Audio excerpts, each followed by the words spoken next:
Hey everyone, I'm Tanna. I'm a Habo Mud from Sydney, and today I'm going to show you how to make a really easy vegan miso eggplant. It's really yum and it's so easy and quick to make. It's definitely something that I've learned while I've been in quarantine with all this free time on my hands. I've been picking up a lot of new hobbies, and cooking has been one of the more useful ones. So the first thing you have to do is change into an apron. Perfect. Now what you need to do is wash your hands. Really important for any time that you're cooking, but especially now during this time of self-isolation. So let's go. Welcome to my bathroom, everyone. Here's me washing my hands very, very fast and thoroughly, and singing happy birthday to myself twice in my head, knowing that I've washed my hands for long enough. Hey, we're back in the kitchen, and I just want to go through the ingredients that you're going to need. It's so simple. All you need is one eggplant. Make sure that you've washed it or wiped it beforehand. You're going to need some miso paste. So this one is Spiral Organic Genmai Miso from my local health food store, and salt, because of course you need to salt your eggplant. So what I'm going to start off by doing is cutting this eggplant straight down the middle. Beautiful. Okay, I've moved my camera so that you can see me better, but once you've cut your eggplant in half, all you have to do is cut your eggplant in little diamonds. So I'll show you how to do that. You're going to cut little shallow diagonal stripes. That's what I've done. What you need to do is make it into a hashtag. So go back in the opposite direction now. Be careful not to slice all the way down to the bottom. Voila! There is half number one. Now we're going to go off and do the second half. Okay, so we finished slicing our eggplants. Now what we need to do is cover them with a little bit of salt, and we're going to salt the eggplants so that the bitterness can be absorbed. So you need to take a piece of paper towel. I know that they're quite scarce at the moment, and just put that on top of your eggplant, press it in gently, and this will hopefully absorb all of the yucky taste, and we're going to leave that there for about 30 minutes. I'm back in my kitchen now, and I have got set up here a pot and a lid.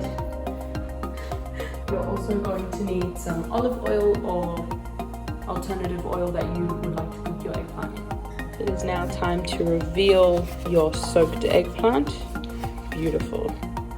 Alright everyone, so what you can see me doing here is struggling to turn on my gas, then covering my pan with olive oil, putting my first eggplant in, starting with them face down. Probably should have started with them face up. My dad walking in while I was filming and me saying hi to him because he just came back from work, and then just putting the lid on top of them again so that they can boil in there. And of course, use your own discretion to see if you think the eggplant is ready to be flipped over. Here's me taking a look and realizing that nope, it's not on a high enough heat and I need to heat it up more, so I'm going to leave them in there for a little bit longer and then decide to flip them over so the other side can get nice and crispy.